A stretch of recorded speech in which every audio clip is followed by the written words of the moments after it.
আসসালামু আলাইকুম, সবাইকে স্বাগত জানাচ্ছি আমার আজকের পর্ব দেখার জন্য। আজ খুবই ফ্লেভারফুল গরম মশলার একটি রেসিপি আপনাদের সাথে শেয়ার করছি।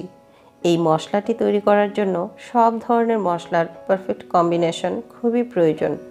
আসলে কিছু মশলা থাকে ঝাল, কিছু মিষ্টি, কিছু তেঁতু, আবার কিছু খুবই স্ট্রং ফ্লেভারের হয়। এই সবগুলো আইটেমের পরিমাণটা ব্যালেন্স করতে পারলেই পারফেক্ট একটি গরম মশলা আপনি তৈরি করতে পারবেন। আপনি যদি বেশি পরিমাণে মশলা একসঙ্গে গুঁড়া করতে চান অথবা কেউ অল্প পরিমাণে করবেন ভাবছেন, তাদের সবার সুবিধার্থে কোন মশলার পরিমাণটা কতটুকু হবে তার সঠিক ব্যালেন্স কিভাবে করবেন তা বুঝিয়ে বলবো। তাছাড়া সংরক্ষণ পদ্ধতি সহ সব ধরনের পরামর্শ আমার কাজের ফাঁকে ফাঁকে আপনাদের সাথে শেয়ার করব। তো ভিডিওটি স্কিপ না করে শেষ হওয়া পর্যন্ত আমার সঙ্গেই থাকবেন। রেগুলার রান্নায় আমরা যে জিরাটা ইউজ করি এটা হচ্ছে সেই জিরা হচ্ছে গরম মশলার বেজ হিসেবে অনেকেই ধনিয়াটাকে নেন, তবে মশলার পারফেক্ট কম্বিনেশনের জন্য এইখানে জিরাটাই নিতে হবে। প্রথমে আমি জিরাটাই নিয়েছি, কারণ জিরার পরিমাপটার উপর ডিপেন্ড করেই আমি বাকি মশলাগুলো মিক্স করব। এইখানে আমি 150 গ্রাম জিরা নিচ্ছি। ধনিয়া নিব 30 গ্রাম। এই 30 গ্রাম হচ্ছে 150 গ্রাম জিরার 5 ভাগের 1 ভাগ। মৌরি বা মিষ্টি জিরা, নর্মাল জিরা থেকে এটা একটু মোটা ও বড় হয়। এই জিরায় খুব সুন্দর ফ্লেভার আছে, এটাও আমি 30 গ্রাম নিচ্ছি। মশলাটাকে ফ্লেভারফুল করার জন্য কিছু ইনগ্রিডিয়েন্টস ভেজে নিতে হবে, আর তা হলো এই জিরা, ধনিয়া এবং মৌরি। চুলার আঁচ কমিয়ে এগুলোকে হালকা ভেজে নিতে হবে। সুন্দর একটা ফ্লেভার ছড়ানো পর্যন্ত মৃদু আঁচে ভেজে নেবেন। ভেজে নিলেই এই মশলাগুলোর অথেন্টিক ফ্লেভার পাওয়া যাবে। তবে অন্য যে কোনো একটা আইটেমও কিন্তু এগুলোর মতো করে ভাজতে যাবেন না। এগুলো আমি ভেজে রেখেছিলাম, এখন একসঙ্গে নিয়ে নিয়েছি। এগুলো হচ্ছে মেথি, এটাও একটা ফ্লেভারফুল মশলা, তবে এর পরিমাণ বেশি হলে তেঁতু লাগবে, তাই এখানে 15 গ্রামের বেশি নেওয়া যাবে না। গোলমরিচ একটা ঝাল মশলা, এখানে 30 গ্রাম সাদা গোলমরিচ নিয়েছি। কালারটাকে সুন্দর রাখার জন্য আমি সাদাটা নিয়েছি, আপনি চাইলে কালোটাও নিতে পারবেন। এটা হচ্ছে শাহি জিরা। নর্মাল জিরা আর শাহি জিরার মাঝে অনেক পার্থক্য আছে। এটা একটু চিকন কালো এবং একটু ছোট হয়। নর্মাল জিরার চেয়ে ফ্লেভারও খুব স্ট্রং হয়। এটাও আমি 30 গ্রাম নিয়েছি। কিছুটা সুজির মতো দেখতে এই মশলাটার নাম পোস্তদানা। বিভিন্ন ধরনের শাহি টাইপের রান্না এটা ইউজ করা হয়। এটা এখানে 15 গ্রাম নিচ্ছি। এটা হচ্ছে রাঁধুনি মশলা, এটা কোনো ব্র্যান্ডের নাম না, এই মশলাটার নামই হলো রাঁধুনি।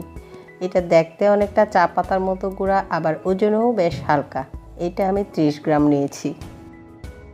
খুবই মিষ্টি ফ্লেভারের সুপরিচিত এই ছোট এলাচ বা সবুজ এলাচ নিব 30 গ্রাম। জয়ত্রী নিচ্ছি 25 গ্রাম, অর্থাৎ 150 গ্রাম জিরার 6 ভাগের 1 ভাগ।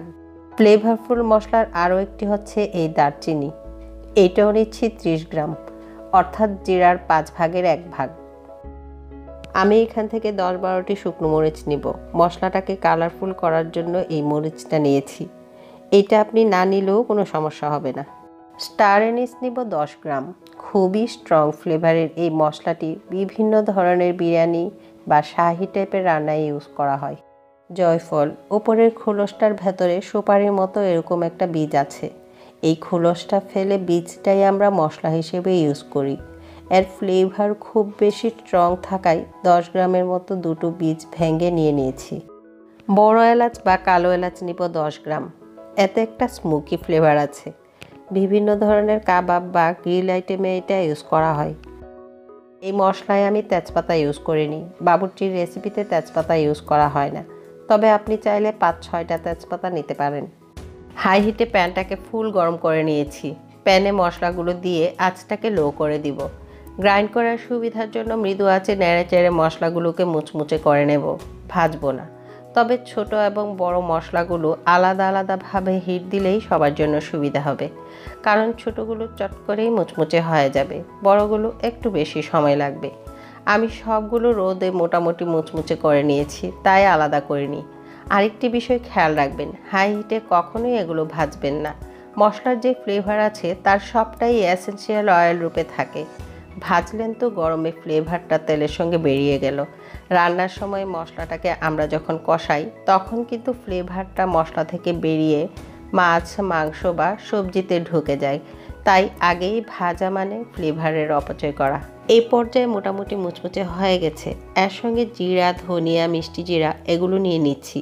এই ভাজা মশলাগুলো মুচমুচেই আছে, তাই শেষ পর্যায়ে একসঙ্গে নিয়ে ভালো করে মিশিয়ে নিচ্ছি। এখন চুলাটাকে অফ করে দিলাম। আমার ইলেকট্রিক চুলা ঠান্ডা হতে যে সময় লাগবে এরই মাঝে সব মশলা পুরোপুরি মুচমুচে হয়ে যাবে। এইখানে আমি 15টি মশলা ইউজ করেছি। এগুলোর মাঝেই কিন্তু সব ধরনের প্রয়োজনীয় ফ্লেভার পাওয়া যাবে।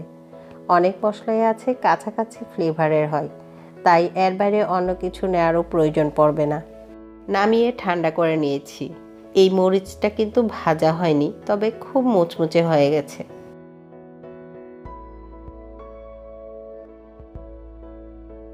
এখন গ্রাইন্ডারে অল্প অল্প করে নিয়ে গ্রাইন্ড করে নেব। যে যতটুকু মশলা নিতে চান ততটুকু নিতে চাইলে কোন মশলার পরিমাণ কিভাবে নিতে হবে তার সহজ হিসেবটা বুঝিয়ে বলছি। প্রথমেই আপনি জিরাটা নেবেন, তারপর জিরার পরিমাণটার উপর ডিপেন্ড করে বাকি সব মশলা নিতে হবে। জিরার 10 ভাগের 1 ভাগ নিতে হবে মেথি, পোস্তদানা।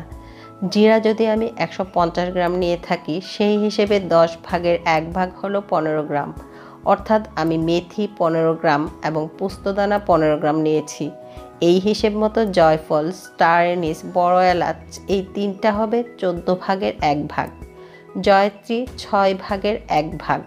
শুকনা মরিচ নিজের পছন্দ মতো কম বেশি নিতে পারবেন, না নিলেও সমস্যা নেই। আর যা উপকরণ বাকি আছে সব কিছু জিরার 5 ভাগের 1 ভাগ নিতে হবে।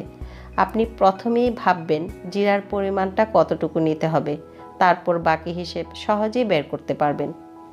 মশলাগুলো গ্রাইন্ড করা হলে অবশ্যই এইভাবে চেলে নেবেন, এতে মিহি পাউডার পাওয়া যাবে, সব মশলাও একসঙ্গে মিক্স হবে। সংরক্ষণের জন্য আমি এরকম শুকনো পরিষ্কার কাচের জার নিয়েছি।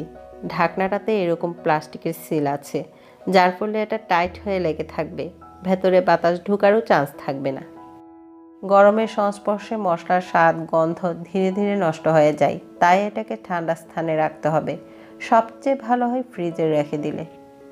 জারের ঢাকনা বারবার খুললেও কিন্তু ফ্লেভার চলে যায়, তাই ছোট ছোট কৌটায় রাখার চেষ্টা করবেন। রেসিপিটির ইনগ্রিডিয়েন্টসগুলো ডেসক্রিপশন বক্সে দেওয়া আছে, আপনাদের কোনো কনফিউশন থাকলে সেখান থেকে দেখে নিতে পারবেন। আমার আজকের ভিডিও দেখার জন্য সবাইকে অসংখ্য ধন্যবাদ।